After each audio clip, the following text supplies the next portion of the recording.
Good morning, good morning, students. In the last class, we have discussed about the valency and valence electron. और मैंने आपको homework भी दिया था कि find the valency of magnesium, aluminium, chlorine and nitrogen. तो चलो मैं एक बार करके आपको बता भी देती हूँ, आप चेक कर लेना कि आपका आंसर सही था या गलत था। ठीक है, सो एक एक करके चारों की वैलेंसी हम लोग निकालते हैं। उसके बाद हम लोग इसमें पढ़ेंगे एटॉमिक नंबर क्या होता है, मास नंबर क्या होता है, किसी भी एलिमेंट को रिप्रेजेंट कैसे करते हैं, और उससे रिलेटेड कुछ क्वेश्चन सॉल्व करेंगे। ठीक है, सो इतना कुछ आज हम इस वीडियो में करने वाले हैं। सो पहले देख लेते हैं find the valency of magnesium, aluminium, chlorine and nitrogen. So कैसे निकालेंगे? सो जैसे हमको पहले निकालना है मैग्नीशियम की, तो हम लिख लेते हैं इसको, वैलेंसी ऑफ मैग्नीशियम हमको फाइंड करनी है। ओके, सो पहले आप क्या लिखेंगे? Atomic number of magnesium. क्या होता है मैग्नीशियम का एटॉमिक नंबर? 12 है ना। ये सब मैंने आपको बोला था कि आपको लर्न करना है। 1 से लेकर 20 तक के जितने भी एलिमेंट है सबका एटॉमिक नंबर, जैसे कि hydrogen, helium, lithium, boron, carbon, nitrogen, ये पूरा आपको याद करना है ना। सो मैग्नीशियम का होता है 12। ये आपके टिप पे होना चाहिए, मतलब जैसे ही मैंने मैग्नीशियम बोला आपको पता होना चाहिए कि मैग्नीशियम का एटॉमिक नंबर इज 12। तो ये बहुत इंपॉर्टेंट है। Okay, so atomic number of magnesium is 12। अब इसका, क्योंकि ये न्यूट्रल एटम है, इसमें कोई भी चार्ज नहीं है। ठीक है, सो न्यूट्रल एटम क्योंकि इसमें कोई चार्ज नहीं है, तो इसमें नंबर ऑफ इलेक्ट्रॉन्स भी कितने होंगे?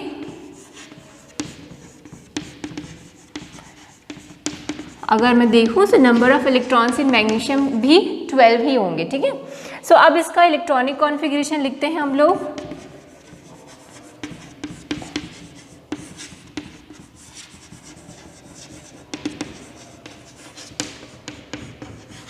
ठीक है, मैंने लिख दिया इलेक्ट्रॉनिक कॉन्फ़िगरेशन ऑफ मैग्नीशियम। ठीक है, इसको भी आप भी नोट डाउन कर लो। तो मैंने आपको बताया था कि हमको क्या करना है, K, L, M और N शेल में इलेक्ट्रॉन्स को फिल करने हैं। ठीक है, सो K शेल में मैक्सिमम कितने इलेक्ट्रॉन आ सकते हैं? 2। तो 12 में से 2 इलेक्ट्रॉन हमने K शेल में डाल दिए। ठीक है, अब कितने बचे? 10 इलेक्ट्रॉन्स। फिर हम किसको फिल करेंगे? L शेल को, क्योंकि हमको सीक्वेंस में फिलिंग करनी है। तो L शेल में कितने इलेक्ट्रॉन डालेंगे हम? 8 इलेक्ट्रॉन्स। ठीक है, अब कितने इलेक्ट्रॉन बच गए हैं? यहाँ पर टोटल 10 हो गए, 2 यहाँ और 8 इस वाले शेल में, टोटल 10 हो गए। 2 इलेक्ट्रॉन और बचे हैं, वो कहाँ जाएंगे? M शेल में, और N शेल में ब्लैंक रहेगा क्योंकि 12 है, 12 हो गए। देखो है ना, मैग्नीशियम में के पास 12 इलेक्ट्रॉन्स थे, K शेल में 2 हो गए, L शेल में 8 और M शेल में 2, तो टोटल 12 इलेक्ट्रॉन्स हो गए। अब हमको इसकी वैलेंसी निकालनी है। तो वैलेंसी में क्या होता है कि नंबर ऑफ इलेक्ट्रॉन गेन और lost in to. So valency क्या होती है? नंबर ऑफ इलेक्ट्रॉन गेन और lost in order to complete the octet, है ना। जो एटम है अपने ऑक्टेट को कंप्लीट करने के लिए जितने इलेक्ट्रॉन गेन करता है या फिर लूज करता है, उसी को हम क्या बोलते हैं? वैलेंसी बोलते हैं। ओके, सो यहाँ पर क्या होगा, मैग्नीशियम जो है अपने ऑक्टेट को कंप्लीट करने के लिए क्या करेगा? 2 इलेक्ट्रॉन लूज करेगा। ठीक है, क्या कर सकता है मैग्नीशियम? या तो 6 इलेक्ट्रॉन गेन कर ले, यहाँ 6 इलेक्ट्रॉन गेन कर लेगा तो क्या हो जाएगा? उसका 8 कंप्लीट हो जाएगा। या दूसरा ऑप्शन क्या है, ये 2 इलेक्ट्रॉन वो लूज कर ले। अगर ये 2 इलेक्ट्रॉन लूज कर गया तो इसके पास चला गया वो 2 इलेक्ट्रॉन, तो क्या हो गया? आखिरी शेल में इसके 8 इलेक्ट्रॉन्स आ गए। ठीक है, तो जनरली अगर आउटर मोस्ट शेल में, बहुत ध्यान से सुनेंगे, अगर आउटर मोस्ट शेल में जो नंबर ऑफ इलेक्ट्रॉन है ये 4 से कम है, ठीक है, आउटर मोस्ट शेल में नंबर ऑफ इलेक्ट्रॉन 4 से कम है, तो जनरली वो इलेक्ट्रॉन लूज करते हैं। और अगर आउटर मोस्ट शेल में नंबर ऑफ इलेक्ट्रॉन 4 से ज़्यादा है तो वो गेन करते हैं। ठीक है, क्या बोल रही हूँ मैं? फिर से सुन लो। अगर नंबर ऑफ इलेक्ट्रॉन्स जो हैं अगर number of outer most shell electrons, ठीक है, number of outer most electron is less than 4, तो जो एटम है इट विल लूज इलेक्ट्रॉन। ठीक है, एटम क्या करेगा? इलेक्ट्रॉन लूज करेगा।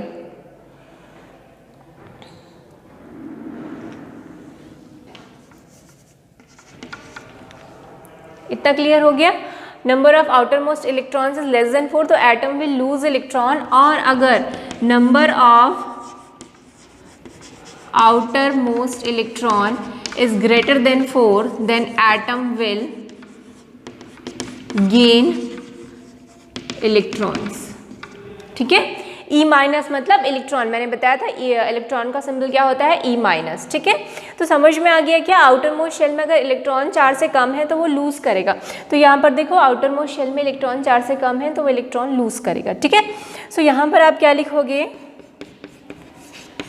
Magnesium atom can lose its 2 electrons to complete its octet, ठीक है। ये 2 इलेक्ट्रॉन लूज करेगा ताकि उसका ऑक्टेट कंप्लीट हो जाए। देखो 2 इलेक्ट्रॉन लूज किया तो इसके आउटर मोस्ट शेल में 8 इलेक्ट्रॉन्स आ गए।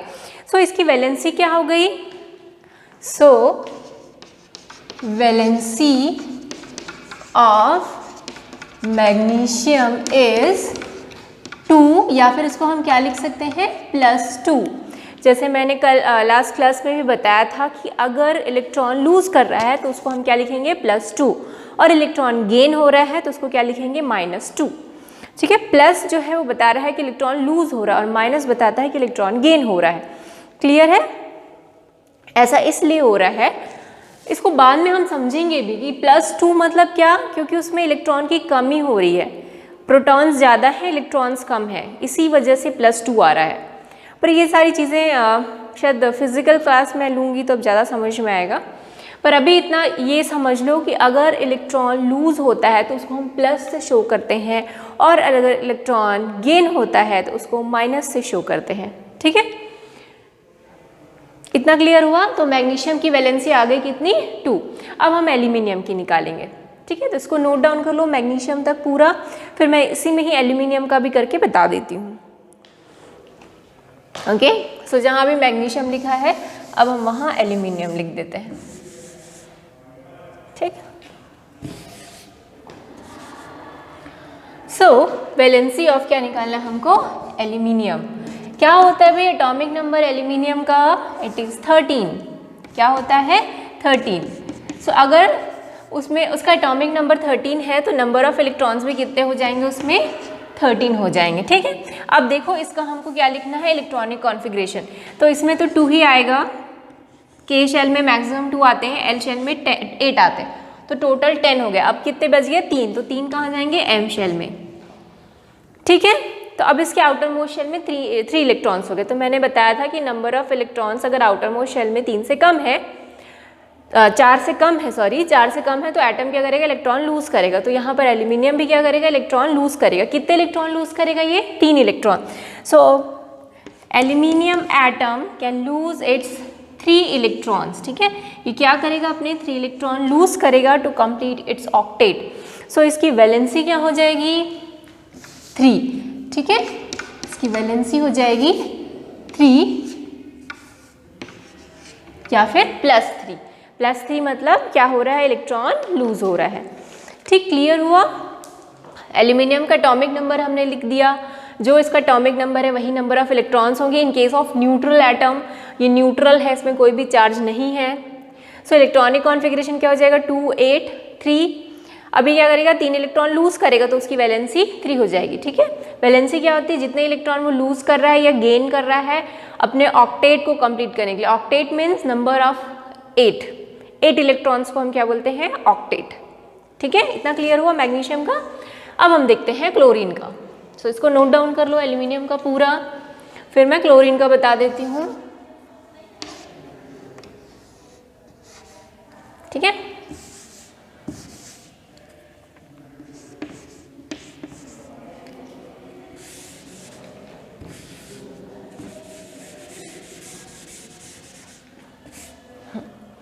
सो क्लोरीन की बात करते हैं। एटॉमिक नंबर होता है क्लोरीन का 17, ठीक है। क्या होता है एटॉमिक नंबर क्लोरीन का, 17। आई होप आपने लर्न कर लिया हो सबका atomic number. So number of electrons कितने हो जाएंगे, इसमें भी 17। अब इसको बनाओ, कितना होगा, यहाँ 2, यहाँ 8, 10 हो गया, यहाँ कितने जाएंगे, 7। ओके, क्लियर हुआ, 2 8 7। इस पर कुछ जाएगा क्या, नहीं। सो अब देखो यहाँ पर नंबर ऑफ जो इलेक्ट्रॉन्स है आउटर मोस्ट शेल में, ठीक है, वो क्या है, 4 से ज़्यादा है, 7। तो अब एटम क्या करेगा, इट विल गेन इलेक्ट्रॉन। सो यहाँ पर क्लोरीन क्या करेगा, इलेक्ट्रॉन गेन करेगा टू कंप्लीट इट्स ऑक्टेट। तो देखो यहाँ पर उसके आउटर मोस्ट शेल में 7 इलेक्ट्रॉन्स है, उसको 8 करना है, तो कितने इलेक्ट्रॉन गेन करे वो, 1। जैसे ही वो 1 इलेक्ट्रॉन गेन करेगा उसका ऑक्टेट कंप्लीट हो जाएगा, तो उसकी वैलेंसी क्या हो जाएगी, 8 हो जाएगी, 1 हो जाएगी, सॉरी। तो उसकी वैलेंसी क्या हो गई, 1 हो गई। समझ रहे हैं क्या बोल रहे हैं, इसको 8 करना है, उसके पास 7 इलेक्ट्रॉन्स है आउटर मोस्ट शेल में, 1 इलेक्ट्रॉन इसको और चाहिए टू कंप्लीट इट्स ऑक्टेट, तो 1 इलेक्ट्रॉन वो गेन करेगा, तो उसकी वैलेंसी क्या हो जाएगी, 1। सो क्या लिखेंगे, chlorine atom can accept 1 electron to complete its octet. So valency of chlorine is क्या हो जाएगी, 1। अब देखो यहाँ पर वो इलेक्ट्रॉन एक्सेप्ट कर रहा है, इलेक्ट्रॉन गेन कर रहा है। सो गेन करने के केस में मैंने क्या बताया था, इसकी वैलेंसी को हम क्या लिखेंगे, -1। ठीक, क्लियर हो गया इतना। सो इसको क्लोरीन का नोट कर लो। अब हम लास्ट देखते हैं नाइट्रोजन का, ठीक है। सो मैं हर जगह नाइट्रोजन लिख देती हूँ।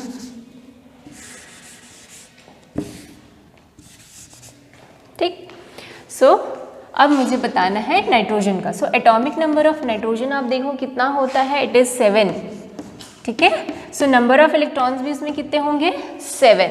अब देखो इसको आप इसका कॉन्फ़िगरेशन बनाओ, के शेल में कितने आएंगे, 2 इलेक्ट्रॉन, तो 2 इलेक्ट्रॉन आ गए, 7 में से 2 इलेक्ट्रॉन यहाँ आ गए, कितने बचे, 5। तो 5 की 5 हम कहाँ डालेंगे, यहाँ। तो ये देखो 7 इलेक्ट्रॉन को हमने बता दिया कि के शेल में 2 होंगे, एल शेल में 5, यहाँ पर कुछ भी इलेक्ट्रॉन्स नहीं होंगे, ठीक है। अब देखो इसके आउटर मोस्ट शेल में कितने इलेक्ट्रॉन हैं, 5 इलेक्ट्रॉन्स है। सो अगर आउटर मोस्ट शेल में 4 से ज़्यादा है तो वो क्या करेगा, इलेक्ट्रॉन गेन करेगा, ठीक है। तो इसके आउटर मोस्ट शेल में 4 से ज़्यादा इलेक्ट्रॉन है, ये गेन करेगा। अब कितने इलेक्ट्रॉन गेन करेगी, इसका ऑक्टेट कंप्लीट हो जाए, 5 है, 8 करने हैं, कितने चाहिए इसको, 3। सो इसकी वैलेंसी क्या हो जाएगी, 3। So nitrogen atom can accept 3 electrons to complete its octet. So valency of nitrogen कितनी है, 3, ठीक है। और क्या हो जाएगी, -3, क्योंकि जब इलेक्ट्रॉन गेन होता है, एक्सेप्ट करते हैं, तो उसकी वैलेंसी को हम माइनस बताएंगे, ठीक है। क्लियर हो गया। सो ये हो गया वैलेंसी निकालने का तरीका, बहुत इंपॉर्टेंट है, एग्जाम में किसी ना किसी की वैलेंसी निकालने आएगी ही आएगी, नोट कर लो, ठीक है। सो ये हो गया होमवर्क का पूरा सोल्यूशन, ओके। अब हम लोग नेक्स्ट टॉपिक में आते हैं, एटॉमिक नंबर। शायद मैं एटॉमिक नंबर आपको पहले भी बता चुकी हूँ, पर क्योंकि हम सीरियल वाइज इसमें चल रहे हैं इस पूरे चैप्टर में, तो मैं फिर से आपको एटॉमिक नंबर एक्सप्लेन कर देती हूँ, ठीक है। इसको नोट डाउन कर लो। So what is atomic number? The number of protons in one atom of an element is known as atomic number of that element, ठीक है। कोई भी एक एटम है किसी भी एलिमेंट का, तो उस एटम में कितने नंबर ऑफ प्रोटॉन्स हैं, तो जितने नंबर ऑफ प्रोटॉन्स हैं वही उसका क्या होता है, एटॉमिक नंबर, ठीक है। So it is denoted by letter Z, ठीक है। एटॉमिक नंबर को हम किससे रिप्रेजेंट करते हैं, कैपिटल Z से। Z मतलब हो गया एटॉमिक नंबर। तो Z किसके इक्वल होता है, number of protons in one atom of element, ठीक है। किसी भी एलिमेंट के जो एटम है उसमें जितने भी प्रोटॉन्स हैं वही उसका क्या होगा, एटॉमिक नंबर, ठीक है। क्योंकि प्रोटॉन चेंज नहीं होता, नंबर ऑफ इलेक्ट्रॉन्स चेंज हो सकता है, ठीक है। अगर कोई एटम है ना, उसने इलेक्ट्रॉन गेन कर लिया तो उसके नंबर ऑफ इलेक्ट्रॉन्स चेंज हो गए। अगर कोई एक एटम है उसने इलेक्ट्रॉन लूज किया तो उसके नंबर ऑफ इलेक्ट्रॉन्स चेंज हो जाते हैं, पर नंबर ऑफ प्रोटॉन्स कभी भी चेंज नहीं होते हैं। इसी वजह से जो Z है या किसी भी एलिमेंट का एटॉमिक नंबर है, इट किस पे डिपेंड करता है, नंबर ऑफ प्रोटॉन्स पे, ठीक है।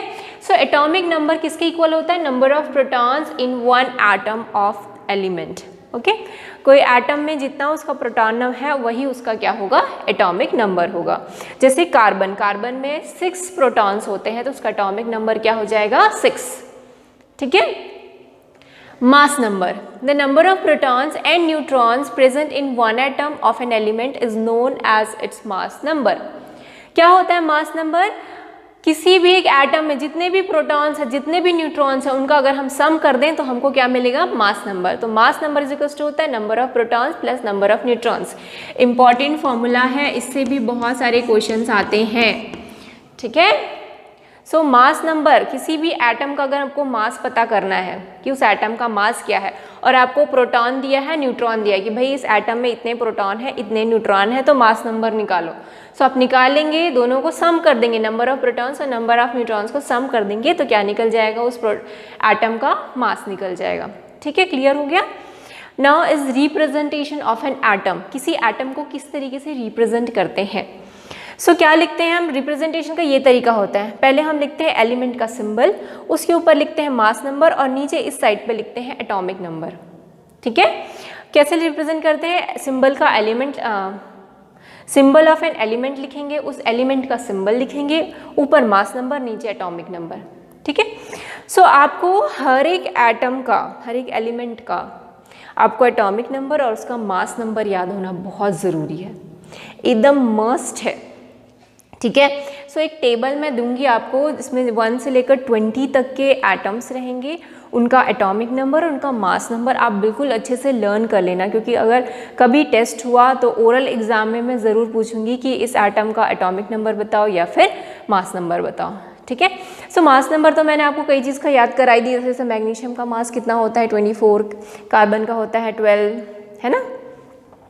तो वैसे ही आपको सबको याद करना है, उसका एटॉमिक नंबर और मास नंबर याद करना रहेगा। ठीक है, सो इसका एग्जाम्पल देख लेते हैं कि कैसे किसी एलिमेंट को या किसी एटम को रिप्रेजेंट करते हैं। ठीक है, सो ये आपने नोट डाउन कर लिया, मैं इसको रब कर रही हूँ।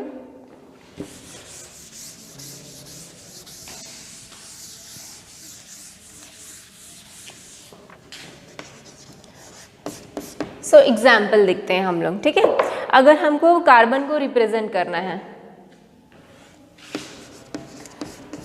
Representation of carbon atom. ठीक है, कार्बन एटम को हमको रिप्रेजेंट करना है, तो क्या लिखना है, कार्बन एटम का सिंबल पता होना चाहिए, उसका मास नंबर और एटॉमिक नंबर पता होना चाहिए। ठीक है, सो कैसे पता होगा, आपको तो लर्न करना ही है सबका एटॉमिक नंबर, मास नंबर। ठीक है, और अगर अभी आपको याद नहीं है, सो आप देखेंगे यहाँ पर ये जो टेबल है ना, टेबल 4.1 दिख रहा है आपको, यहाँ टेबल से भी आप पता कर सकते हैं, है ना। कार्बन का देखो, कार्बन का एटॉमिक नंबर क्या है, 6 है। ठीक है, और उसका मास कितना होता है, 12। ठीक है, कार्बन का एटॉमिक नंबर कितना होता है, अगर मैं देखूँ तो एटॉमिक नंबर ऑफ कार्बन कितना है, 6 है। मास कितना होता है, हम लोग पिछली बार पढ़े थे, पिछले चैप्टर में, मास नंबर ऑफ कार्बन कितना होता है, 12। सो इसको कैसे रिप्रेजेंट करेंगे, कार्बन का सिंबल लिखेंगे, ऊपर मास नंबर लिखेंगे और नीचे एटॉमिक नंबर। तो this will be the representation of carbon. Nitrogen, अगर नाइट्रोजन को रिप्रेजेंट करना है, ये पहला एग्जाम्पल। दूसरा, नाइट्रोजन का एटॉमिक नंबर होता है 7 और मास होता है 14, ये भी हम पढ़े थे। ठीक है, सोडियम, सोडियम का देखिए, सोडियम का एटॉमिक नंबर क्या है, 11, मास कितना है, 23। सो इस तरीके से हम क्या करते हैं, किसी भी एटम को रिप्रेजेंट कर सकते हैं कि नीचे एटॉमिक नंबर लिखेंगे, ऊपर मास नंबर लिखेंगे। ठीक है, सो इतना क्लियर हो गया। अब देखो, अगर आपको किसी एलिमेंट का इस तरीके से रिप्रेजेंटेशन बताया है, आपको बता गया कि ये एटम है, उसका रिप्रेजेंटेशन ये है, तो आप क्या यहाँ इस रिप्रेजेंटेशन को देख के उसमें नंबर ऑफ प्रोटॉन्स कितने हैं, नंबर ऑफ इलेक्ट्रॉन्स कितने हैं और नंबर ऑफ न्यूट्रॉन्स कितने हैं बता सकते हैं। इजी है, सोचिए। आपको जैसे मैं एक क्वेश्चन दे देती हूँ, और उसको नोट डाउन कर लिया है।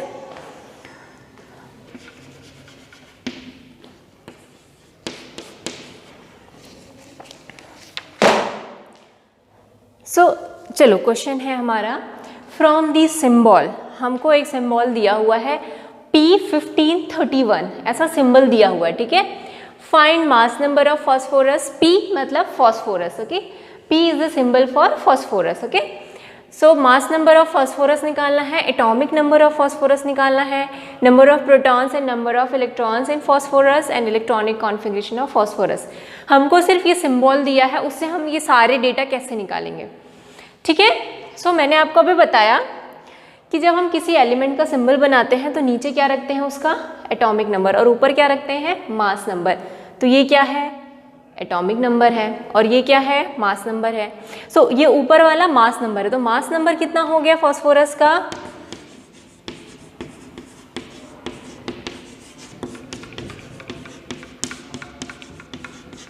कितना हो गया 31, ठीक है, क्योंकि अभी जस्ट मैंने बताया कि एटॉमिक नंबर नीचे लिखना है, मास नंबर ऊपर। सो मास नंबर फॉस्फोरस का हो गया 31। नेक्स्ट बोलता है what will be the atomic number, क्या होगा आप खुद जानिए।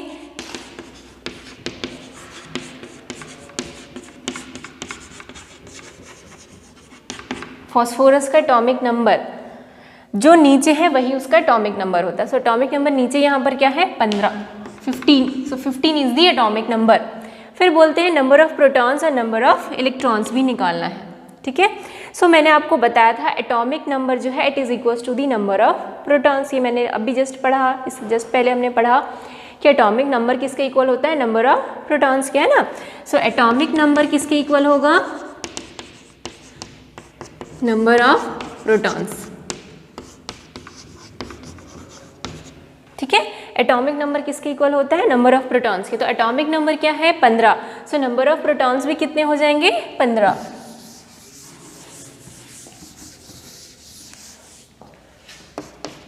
सो नंबर ऑफ प्रोटॉन्स कितने हो गए हैं 15, ठीक है। अब यहाँ पर जो फॉस्फोरस है it is a neutral, it does not have any charge. So number of protons किसके इक्वल होगा, नंबर ऑफ इलेक्ट्रॉन्स के। सो नंबर ऑफ इलेक्ट्रॉन्स क्या होगा is equal to number of protons,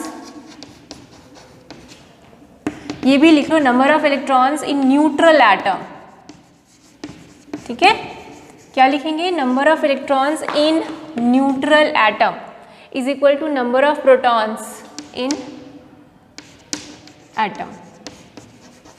किसी भी न्यूट्रल एटम में number of electrons is equals to number of protons होते हैं। सो नंबर ऑफ इलेक्ट्रॉन्स कितने हो जाएंगे फॉस्फोरस के केस में, अभी वो भी हो जाएंगे 15, हो जाएंगे कि नहीं, क्योंकि प्रोटॉन्स 15 है तो इलेक्ट्रॉन्स भी 15 हो गए, तो थर्ड वाला भी हो गया। अब बोलता है इलेक्ट्रॉनिक कॉन्फ़िगरेशन लिखना है फॉस्फोरस का। सो इलेक्ट्रॉनिक कॉन्फ़िगरेशन लिखने के लिए हमको इलेक्ट्रॉन्स पते होना चाहिए, तो हमको पता है 15 इलेक्ट्रॉन्स है, उसी को हमको K shell, L shell, M shell में डिस्ट्रीब्यूट करना है, ठीक है। सो लिख लीजिए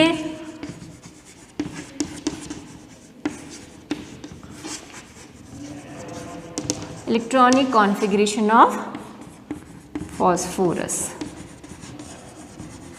ठीक है, K L M N।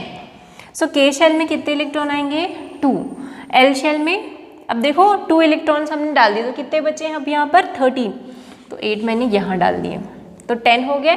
और कितने, अब देखो 15 इलेक्ट्रॉन्स थे जिसमें से 2 मैंने यहाँ डाल दिए, 8 मैंने यहाँ डाल दिया, अब कितने बचे 5, तो 5 कहाँ जाएंगे यहाँ। So this will be the electronic configuration for phosphorus 2 8 5। So clear हो गया किस तरीके से, सिर्फ सिंबल से, है ना, अगर हमको सिर्फ सिंबल दिया है तो हम कितनी सारी इंफॉर्मेशन निकाल सकते हैं, उसका mass number, atomic number, number of protons, number of electrons, electronic configuration, even आप इसकी वैलेंसी भी निकाल सकते हैं। क्या होगी वैलेंसी ऑफ फॉस्फोरस, क्या होगी,